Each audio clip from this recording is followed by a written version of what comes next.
Morning. So I want to show you what happens if you water a wood chip pile a couple times a week. Check this out.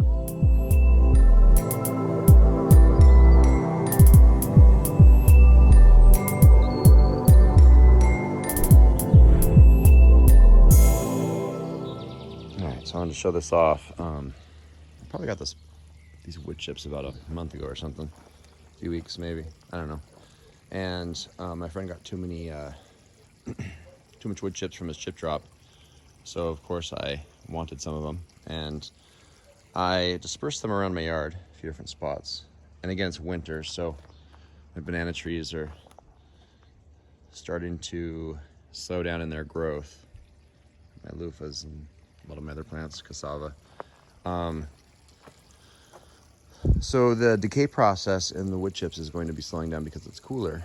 But of course, as you know, when things compost, they generate heat. So it's actually surprisingly doing really well. And you can see if you look really close, there's a lot of mushrooms everywhere. This doesn't take a lot of water. Obviously I'm in Arizona, so I'm trying to not use too much water, at least frivolously. Fungus creates a hyphae network, which is basically like fungal roots. And those fungal roots can hold a lot of water. And it's an awesome opportunity to get a hyphae network going in your yard when you have a lot of wood chips, especially when you have this naturally occurring native fungus that loves high lignin material. Basically, it loves wood. And once it colonizes the wood, it's going to put a hyphae network all through the soil.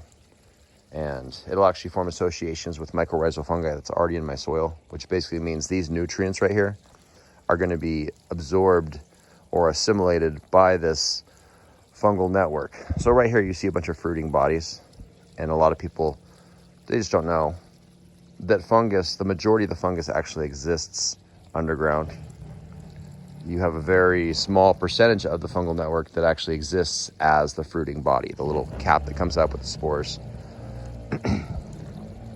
So anyway, there's going to be a lot of fungus in here, and I actually dug some up the other way. I don't want to disturb it, but if I dig down like more than like a ½ inch, and you'll know what I'm talking about if you're familiar with fungi, it's just white. This is completely colonized. And so, yeah, a lot of these nutrients are being broken down by the fungus and being transferred into the soil, and it doesn't take a lot of water. So if you have a wood chip pile and you can afford a few extra gallons a couple times a week, I would highly recommend just giving your wood chip pile a little bit of water, and that'll dramatically increase the amount of fungus that's capable of starting to digest it. And I don't think I'm pretty sure these are all not mushrooms you would ever want to eat. And I'm not a fungal expert, so I'm not really sure. They remind me of toadstools. I don't know if they are. But yeah, there's a lot of them. It looks like there's a couple different species here. I don't know if this is the same type of mushroom as that. But again, I'm not sure. I could be wrong. They just look a little different to me. So if you are a mushroom expert, let me know what you know about these. But yeah, I'm just guessing they're just probably native generic fungal spores that just settled on this pile. But yeah, I love the way they look. They're super cute, and they're breaking down this wood chip pile incredibly fast. I mean, look how dark, if I can keep my camera in focus, how dark this stuff is already getting. And it hasn't even been a month yet, and it's, pretty much winter. So if this was summer, I'm sure this pile would break down even faster.